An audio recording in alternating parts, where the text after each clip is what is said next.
community. And welcome back. It's time now for us to head over to the first conversation for this morning. And of course, we're crossing over live to Lebanon, where Hafiz Hassan Choonara, the regional director of the Africa Muslims Agency, is, and he's going to be providing feedback on the program that is currently underway there. Assalamu alaikum wa rahmatullahi wa barakatuh, Hafiz Choonara, and welcome to the show. Alaikum salam wa rahmatullahi wa barakatuh. Brother Zahid, shukran for having us this early part of the morning on the show. It's a pleasure to have you indeed.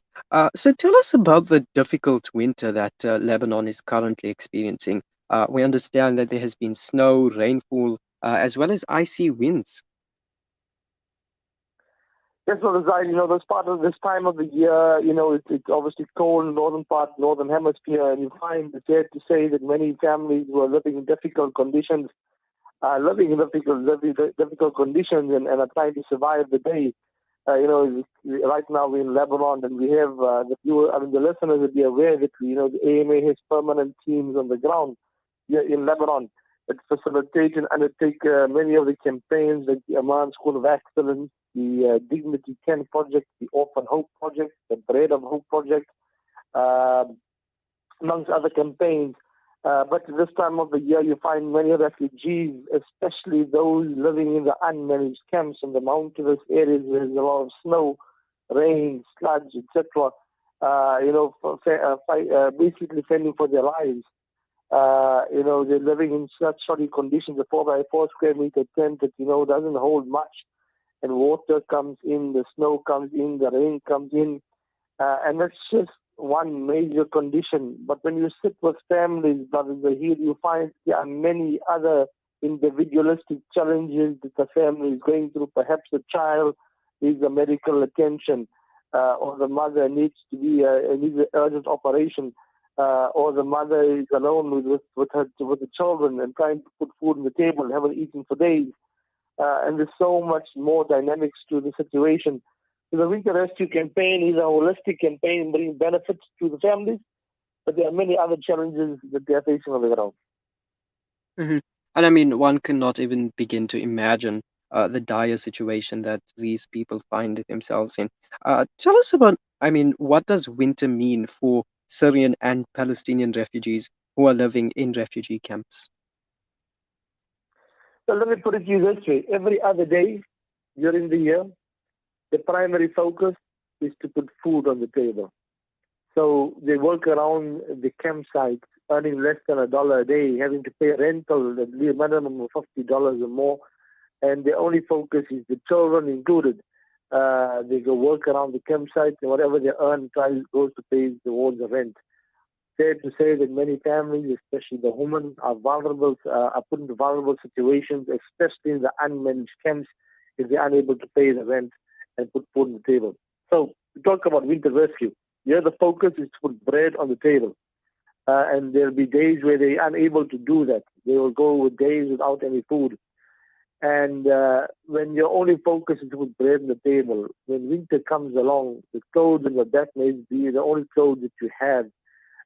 If you have a heater in your tent, alhamdulillah, but then you need to fuel that heater. You need to keep the heater going for warmth and also to boil some water to drink as a meal. And there's costly items. The tents are 3 by 3 square meter space. You need mattresses, you need blankets, you need clothing. So when your only focus is to put food on the table and you don't have the means to pay the rent, or you have the means to pay the rent but unable to put the food, then the items that are needed to keep you warm during winter are secondary and sort of a luxury, and it's not even attended to. And that's why I said to say when it snows in the unmanaged camps in Lebanon, especially the young or the elderly, you'll find some of them losing their lives, especially when temperatures drop below zero. And that's the fear of many parents, that their babies especially may not last the night when it starts snowing, especially in the mountainous areas of Assal and Akkar. And that's what we've seen regularly with these families. And that's why the winter rescue campaign is so critical. It doesn't only give them warmth but dignity. It brings a sense of hope. When you bring these items to a family in the tent, You can see the mood changes, and there's a sense of relief. You have your food baskets, you have your mattresses, your blankets, your clothing, your heater and fuel. Some of the families have heaters, but they do not have, they can't afford the fuel. And we know in Lebanon, the economy is being collapsing. The cost of items is just gone through the roof. And so families are putting their clothing, mothers are taking off their clothes off the back to put into the heater to keep the fire going. I mean, how much more items do we expect the mother to put into the heater? Do we want her to be completely naked in front of her children just to keep the family warm? This is the stark reality of what's happening right now in the camps in Lebanon. Mhm. Now, I mean, you mentioned a few projects that the African Muslims Agency has been overseeing in this area as well. And also, I mean, you have been distributing a winter kit. So tell us about what this winter kit provides and how much does it cost? So the winter rescue kit is 3,500 rand. It obviously provides, a food basket. It has, your blankets, your mattresses, your clothing items, your heater, your fuel.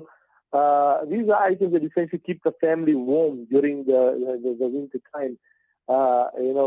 Think about the 3,500 rand. It's not a major intervention in terms of cost. It's a minuscule donation that makes.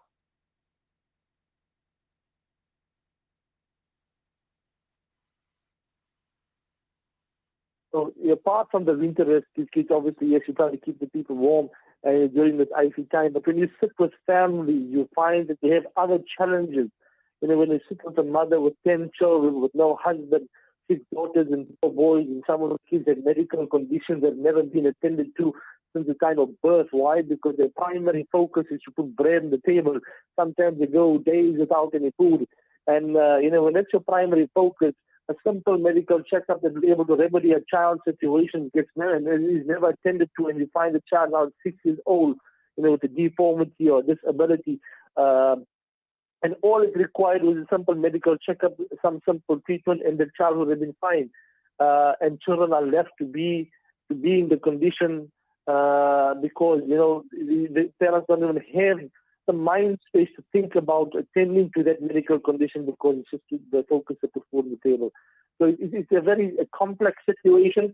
Apart from just keeping families warm, it's not that you keep them warm and alhamdulillah they find their cane. No, there are many other challenges that the families are facing. And this winter rescue is a small part in alleviating a tough situation and allowing the families then to focus, and we can able to intervene and assist families with the other challenges that they're facing. Mhm. Now, just finally, how can people be a part of this? I mean, how can they donate or spread awareness of the situation that is currently unfolding in Lebanon and as well as Afghanistan, which I believe you've been working there as well? Absolutely. The AMA teams are on the ground in Afghanistan, across the camps in Lebanon, every single day assisting the families. We need the donations of people right now being on the ground here in Lebanon, interacting with families, being with them till past midnight, sitting with, visiting a child in the hospital past midnight last night, because she needs early medical attention, sitting with families or sitting in an icy cold, in the campsite, especially unmanaged brothers and sisters. I cannot stress the importance of donating a minimum of 3,500 rand. It brings warmth and dignity. Most of these tents, most of the families are single mothers, are widows living with children, husbands that either passed on, and there's no men folk, so to speak, to earn an income. Children are taken out to school. They can afford to send children to school. So the children start go work around the campsite. Even if there's somebody who wants to come and donate towards the child going to school, the parents are reluctant, the mother's reluctant. Why? Because who will go work to pay the rent? So this is the many challenges faced by the families. 3,500 rand via African Muslims Agency Winter Rescue Campaign bring hope and warmth and dignity to the communities in Lebanon, the Syrian Palestinians, as well as Afghan people. And, especially on the day of Jum'ah, there will be a means of sadaqah for ourselves, but also will be empowering communities that are desperately in need. All right. Jazakallah so much for that. Shukran. Thank you, Barakallah. Assalamu alaikum wa rahmatullahi wa barakatuh. Wa alaikum assalam wa rahmatullahi wa barakatuh.